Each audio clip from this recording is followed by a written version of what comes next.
तो अभी तक जो हम लोगों ने बातचीत किया, ट्रांसमिशन सिस्टम के बारे में बात किया, ब्रेकिंग कंट्रोल सिस्टम के बारे में हमने बात किया, जहाँ पर हमने ब्रेकिंग बताया, स्टीयरिंग बताया, और फिर उसके बाद हमने जो भी सस्पेंशन सिस्टम थे और अलग अलग suspension system, independent, front, independent rear suspension system, ये सारी बातचीत हमने की। अब आगे जो हम बताने जा रहे हैं वो फ्यूल सप्लाई सिस्टम के बारे में बात करेंगे। तो फ्यूल सप्लाई सिस्टम देखिए होता क्या है कि आपने अभी जो कन्वेंशनल तौर पर देखी होंगी व्हीकल्स, देखिए व्हीकल्स तो अब तो हाइब्रिड भी बहुत सारी आ गई हैं मार्केट में, तो बहुत सारे अवेलेबल हैं इस तरीके के ऑप्शन कि जहाँ पर आप एलपीजी में और सीएनजी में हाइब्रिड टाइप भी ले सकते हैं, और इलेक्ट्रिक व्हीकल्स में भी हाइब्रिड आ गई हैं, प्योर इलेक्ट्रिक आ गई है। तो कई ऑप्शन इस तरीके के मार्केट में अवेलेबल हैं। लेकिन उसके अलावा जो हमारे कन्वेंशनल दो ऑप्शंस हैं वो पेट्रोल इंजन का और डीजल इंजन का। तो थोड़ा सा फ्यूल सप्लाई सिस्टम इनके बारे में हम बातचीत कर लें, तो क्योंकि बिना इसके जो है वो पूरी बात समझ में आनी मुश्किल है। तो अब क्या होता है कि जो फ्यूल सप्लाई सिस्टम है उसमें सप्लाई की जाती है फ्यूल की। अब कहाँ पर? इंटरनल कंबशन इंजन में। तो जो ये फ्यूल की सप्लाई होती है वो एज इट इज़ नहीं होती, वो जो है कंबशबल मिक्सचर बनाया जाता है।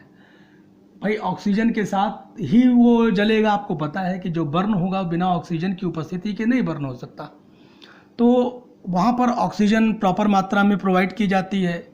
फ्यूल और एयर का जो एक प्रॉपर मिक्सचर का जो रेशियो होता है वो एक बनाया जाता है, और रिक्वायरमेंट के हिसाब से वो मिक्सचर प्रिपेयर करके तब हम उसको इंटरनल कंबशन इंजन में डालते हैं और तब वो बर्न होता है और हमको पावर मिलती है।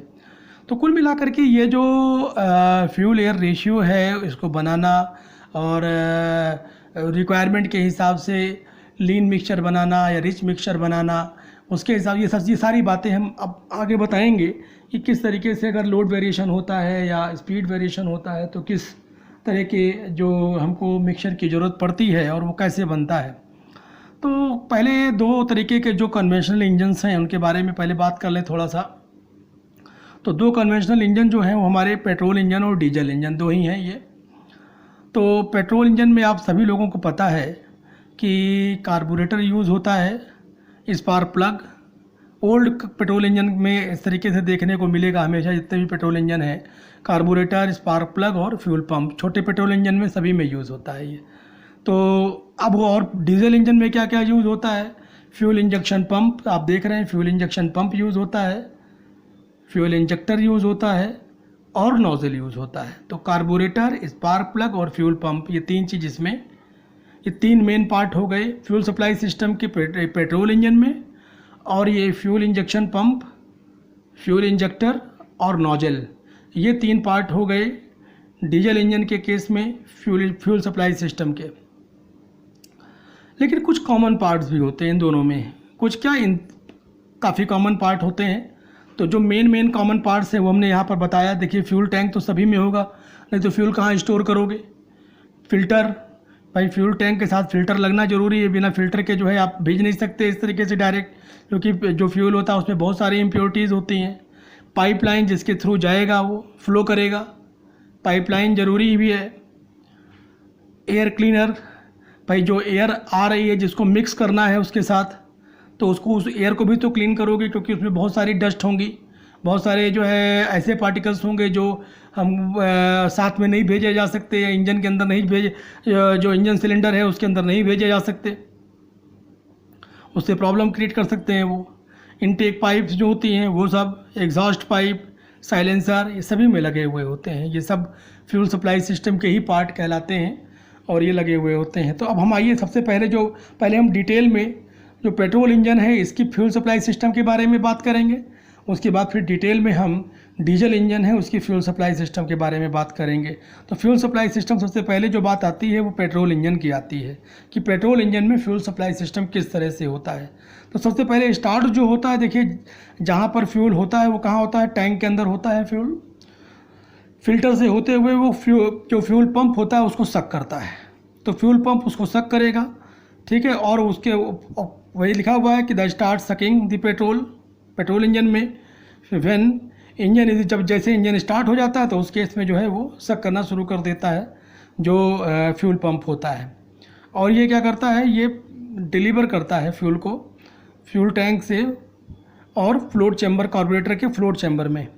तो कैसे डिलीवर करता है, ये कैसे वर्क करता है, इसके बारे में भी बात करेंगे हम। इसके दो टाइप्स होते हैं बेसिकली, होते तो और भी टाइप्स हैं लेकिन हम 2 टाइप्स यहाँ पर मेन जो डिस्कस करने जा रहे हैं।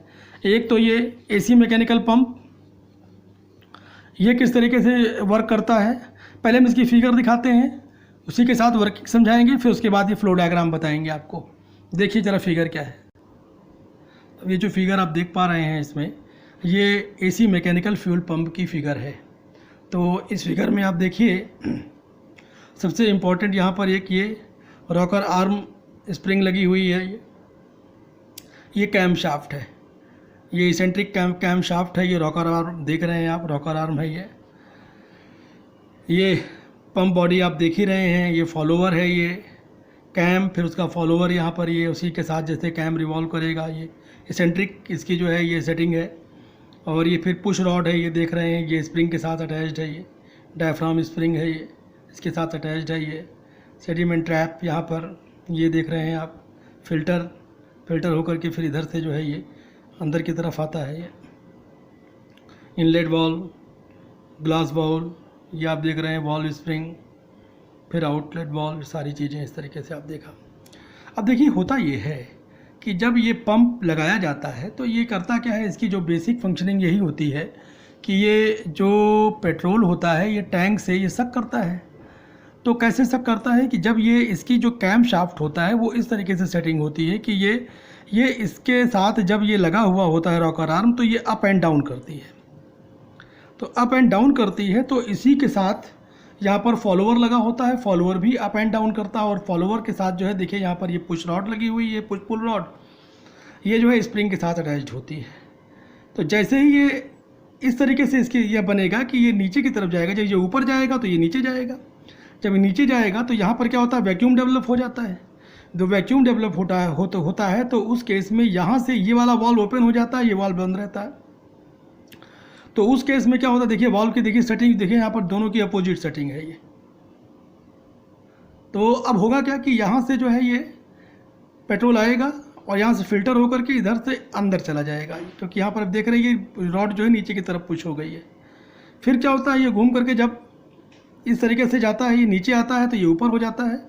तो ये जब ऊपर की तरफ पुश होगा तो उस केस में ये जो वॉल्व होगा ये बंद हो जाता है और ये जो यहाँ पर आया हुआ फ्यूल है वो प्रेशर के कारण जो है निकल जाता है और ये जो ये वाला वॉल्व है ओपन हो जाता है और इधर से निकल करके बाहर चला जाता है। तो ये लगातार टू एंड फ्रो मोशन करता रहता है और पंप जो होता है, ये फ्यूल जो होता है ये पंप होता रहता है, आता रहता है, जाता रहता है। तो इस तरीके से इसकी ये सेटिंग होती है। तो आइए इसकी जो पूरी वर्किंग है इसको फ्लो डायग्राम में हम कैसे बनाते हैं, कैसे बताते हैं, ज़रा उसको समझिए। तो जो एसी मैकेनिकल पंप है इसमें सबसे पहले इसेंट्रिक कैम शाफ्ट आपने देखा, उसके बाद रॉकर आर्म आती है, जो रॉकर स्प्रिंग यहाँ पर लगी होती है, रॉकर आर्म स्प्रिंग जो होती है उससे लगी हुई होती है, जिसमें एक्चुएशन होता है। फिर वो जो होता है वो डायफ्राम जो है डिप्रेस हो जाता है इसके थ्रू और डाउनवर्ड जैसे नीचे की तरफ आता है तो ऊपर वैक्यूम क्रिएट हो जाता है और इनलेट वाल्व जो होता है वो ओपन हो जाता है। तो जो पेट्रोल होता है वो फिल्टर के थ्रू अंदर एंटर कर जाता है, वही उस स्पेस में फिर आप देख रहे थे कि फिल्टर के थ्रू अंदर एंटर कर जाएगा। फिर क्या होता है, फिर उसके बाद जब एंड स्ट्रोक आता है तो उस केस में क्या होता है, जो इनलेट वाल्व होता है वो क्लोज हो जाता है और आउटलेट वाल्व ओपन हो जाता है। जो पुश रॉड होती है ऊपर की तरफ पुश होती है। तो जो फ्यूल अंदर आया रहता है वो क्या हो जाता है बाय डायफ्राम, फिर वो क्या होता है रिटर्न हो जाता है, रिटर्न स्प्रिंग, वो फिर वो तो रिटर्न स्प्रिंग के थ्रू जो होता है वो फिर बाहर आउटलेट वाल्व के थ्रू जो है वो बाहर चला जाता है। वो कहाँ चला जाता है, वो उसके बाद फिर जो है जहाँ पर आगे उसको कार्बोरेटर में भेजा जाता है। इस तरीके से आप समझ गए होंगे कि किस तरीके से ये मैकेनिकल फ्यूल पंप वर्क करता है।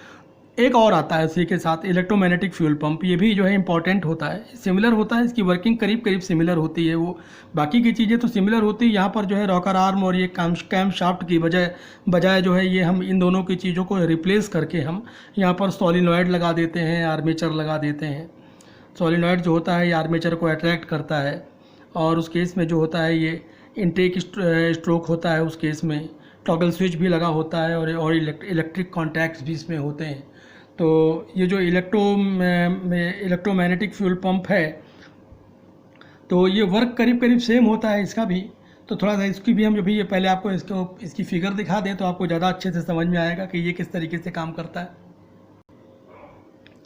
अब इसमें आप ये देख पा रहे हैं कि जो ये यहाँ पर दिखाया गया है, ये इलेक्ट्रोमैग्नेटिक फ्यूल पंप दिखाया गया है। तो इसमें क्या होता है, ये जो इसके अंदर जो डायफ्राम होता है ना, ये जो आप देख रहे हैं जो डायफ्राम, ये देखिए डायफ्राम लगा हुआ है। तो पहले वाले केस में क्या था, वो कैमशाफ्ट रॉकर आर्म से ये अप डाउन होता था इस तरीके से। इसमें जो पुश रॉड होती थी ये जो है एक्टिवेट होता था।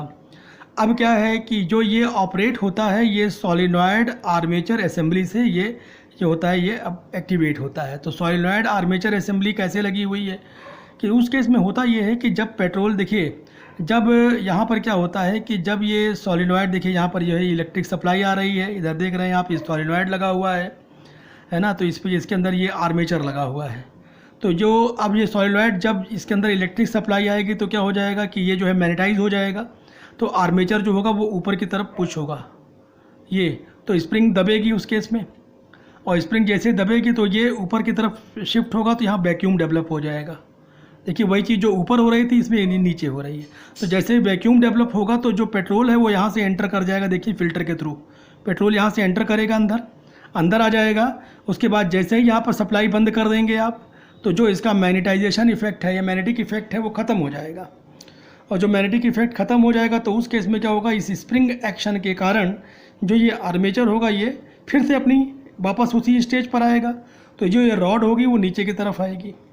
तो जैसे ही नीचे की तरफ आएगी तो क्या होगा, ये अंदर ये दबेगा जो इसके अंदर फ्यूल आया हुआ है, और ये वाला वाल्व जो होता है ये फिर बंद हो जाता है और ये वाला वाल्व ओपन हो जाता है और फ्यूल जो है, पेट्रोल जो होगा ये बाहर निकल जाएगा इस केस में। तो कुल मिलाकर के ये भी बड़ी सिंपल असेंबली है, ये जो भी बनाया गया है। देखिए सारी चीज़ें जो होंगी यहाँ पर भी, जो पेट्रोल एंटर कर रहा है वो वैक्यूम के थ्रू या फिर जो है ये यहाँ पर इस तरीके से जो डेवलप हो रहा था, पहले वाले केस में भी आप देख रहे थे ऐसा ही हो रहा था, फिल्टर लगा हुआ था, सब सारी जो वर्किंग है वो करीब करीब पिछले वाले केस से मिलती जुलती है। लेकिन यहाँ पर बस केवल चेंज जो हुआ है वो इसको डायफ्राम अप और डाउन करने का जो तरीका है बस केवल वही चेंज हो गया है। वो मैकेनिकल ना हो करके यहाँ पर अब इलेक्ट्रोमैग्नेटिक हो गया है। अब यहाँ पर इलेक्ट्रिकल और मैग्नेटिक दोनों मीन्स हम यहाँ पर यूज़ कर रहे हैं कि जब देखिए यहाँ पर इलेक्ट्रिक सप्लाई यूज़ करेंगे तो अब हम इससे जो है, चलो एक चीज़ ये भी है कि वहाँ पर क्या हो रहा था कि जो कैम था वो रोटेट करता था और एक्चुएट करता था। तो वहाँ पर जो कंट्रोल था वो देखिए उतना तो फ्यूल आएगा ही और जाएगा, वो तो उसके हिसाब से था ही। यहाँ पर क्या होता था कि हम यहाँ पर जो करंट है उसको जो है चेंज करके हम यहाँ पर फ्यूल्स की जो सप्लाई है उसको कम ज़्यादा कर सकते हैं। ऐसा भी ऑप्शन हमारे पास आ गया। और हम जो है इसकी फ्रीक्वेंसी को भी बढ़ा सकते हैं।